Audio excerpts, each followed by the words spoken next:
estar aqui se alimentando na presença do Senhor com os irmãos, porque, como dizia agora o louvor, travada é a batalha.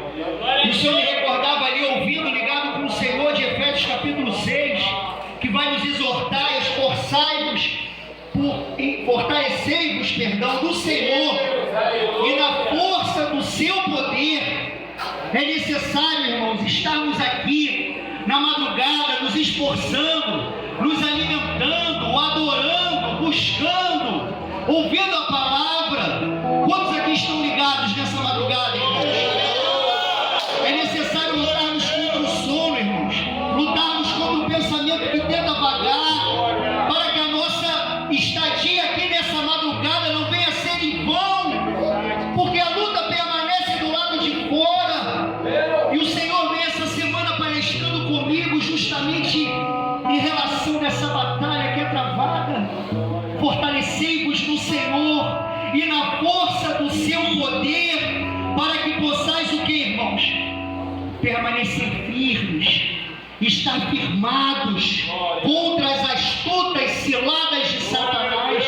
Sabemos que é um inimigo da nossa alma, que não descansa, que não dorme, irmãos, e que nos tenta com dardos inflamados o tempo inteiro. E o Senhor ali me alicerçava ao longo dessa semana em Salmos capítulo 40, onde vai dizer no primeiro versículo: esperei com paciência no Senhor, e Ele ouviu a minha oração e inclinou os seus ouvidos ao meu clamor e me tirou de um lago horrível. Olha o nosso retrato. Olha, no primeiro versículo já está a chave: esperei com paciência, e Ele me tirou de um lago horrível. Ele me tirou de um charco de lodo e colocou os meus pés numa rocha e firmou os meus passos e colocou na minha boca um cântico novo, irmãos. Quando a palavra nos orienta a meditarmos na palavra, meditar é refletirmos, é mastigarmos até que ela possa ser digerida. O salmista vai dizer: escondi a tua palavra no meu coração para não pecar contra ti. E o Senhor palestrava comigo essa semana sobre essas palavras, irmãos, acerca da obediência. No finalzinho ali de Mateus, no capítulo 7, finalzinho do Sermão da Montanha. Quem não conhece ou quem conhece, fica o convite da parte do Espírito para que pegue ali no capítulo 5, 6 e 7, mastigue, medite, leia de novo, com uma caneta, marque, sublinhe. A palavra que não conheça, procura no dicionário, no Google, pergunte ao irmão, para que possamos crescer no conhecimento de Cristo, irmãos. E ali no finalzinho vai dizer o Senhor Jesus sobre a árvore, que não pode uma árvore boa dar mau fruto, nem uma árvore má dar bons frutos. E é pelos frutos que nós conhecemos a árvore, irmãos. E assim a palavra nos convida nesse momento a nos autoanalisarmos. Quais são os frutos que temos dado na presença do Senhor? Sabemos que nosso Deus é santo. Buscando ali o entendimento na palavra, o que significa santidade. No próprio dicionário também não sabia, vai dizer que santidade, santificar. Quantos estão atentos aqui na palavra, irmãos? Louvado seja Deus. Santificar significa separar, estar separado, reservado. Quando fui buscar um pouquinho mais, a origem mesmo ali do hebraico significa cortar. Olha o entendimento que profundo, irmãos. Quantas coisas é necessário o Espírito. Como já foi dito hoje, pela minha palavra vós estáis limpos. Nós somos limpos pela palavra de Deus, porque ela é viva, ela é eficaz. E quando ela penetra em nossos ouvidos, ela abre o nosso entendimento, irmãos. Ela nos lava, como diz a palavra em Tito 3,5, pela lavagem da regeneração e da renovação do Espírito Santo. É o novo gerar, é o novo frutificar, mas é necessário cortarmos tudo aquilo que o Senhor já tem nos mostrado, que é necessário cortar. E cada vez que navegamos vemos na palavra, em cada página que nós viramos, irmãos, vemos que a porta é mais estreita. O Senhor vai dizer que um pouco de fermento a mais estraga toda a massa. Não é muito, é uma pitada de fermento. Ela leveda, ela deforma, ela deturpa. Enganoso é o nosso coração mais do que todas as coisas. Quem o conhecerá? Essa batalha a qual estamos aqui meditando, né, irmãos? Que todos nós sentimos. Porque aquele que não sente uma batalha dentro de si mesmo, podemos identificar que esse tal está morto, irmãos. Os homens aí fora no mundo que não sentem essa batalha, eles seguem no fluxo do rio deste mundo, sem perceber que estão sendo levados pela correnteza.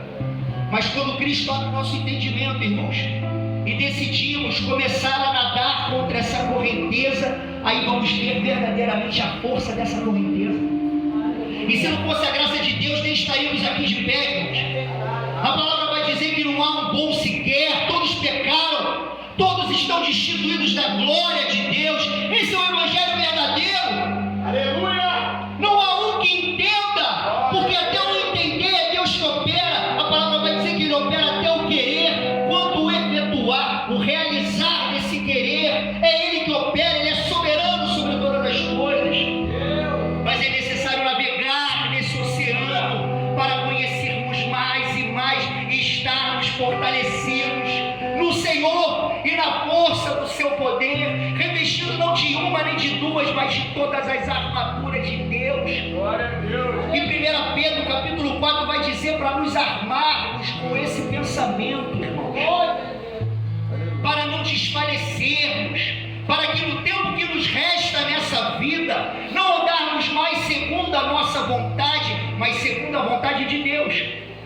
E na sequência, quando o Senhor fala sobre os frutos, o Senhor vai dizer: nem todo aquele que me diz Senhor, Senhor, entrará no reino dos céus, mas aquele que faz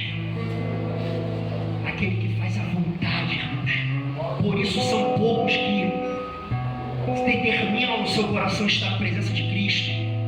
Filipenses capítulo 2, 21 vai dizer que todos buscam o que é seu e não o que é de Cristo Jesus, porque o evangelho ele não tem desconto, irmãos. O preço é a renúncia, é a mortificação da nossa vontade, porque não há como efetuar duas vontades, não há como coabitar, coexistir, viver ao mesmo tempo saciando a vontade da carne e a vontade de Deus. Estas se opõem uma à outra. E fica o convite do Espírito Santo para a minha vida e para a tua, essa reflexão nesse momento. Jesus, nesse finalzinho do Sermão da Montanha, ele não se refere àqueles que estão no mundo, adormecidos, mortos em seu pecado e seus delitos, como diz em Efésios capítulo 2, mas ele se refere ao próprio povo, irmãos, porque ele diz: nem todo aquele que me diz Senhor, Senhor entrará no reino dos céus. E quantos me dirão naquele dia? Então eu não profetizei, expulsei demônio, operei sinais e maravilhas. E essa palavra, irmãos, ela me constrange, como vai dizer também Coríntios. Conheceu essa palavra? O amor nos constrange, irmãos, para que venhamos a tomar uma decisão de uma vez por todas, nos firmarmos no Senhor e negarmos os desejos do mundo, como já foi dito hoje pelo irmão. Não ameis o mundo, nem o que no mundo há, porque aquele que ama o mundo, o amor de Deus não tem como estar nele. E o fermento do mundo diz que Deus ama todos, que todos são filhos de Deus. Os enganos vêm sorrateiramente, irmãos. A palavra vai dizer que Deus dá o seu Espírito àqueles que lhe obedecem. Mas para isso é necessário, irmãos, declararmos uma guerra contra a nossa carne. Agora sozinho não teremos vitória, irmãos. Para entregar aqui o microfone, testificando aqui na prática, no que acontece no nosso dia a dia, algumas almas que, pela misericórdia, o Senhor tem usado para trazer e desfalecem rapidamente.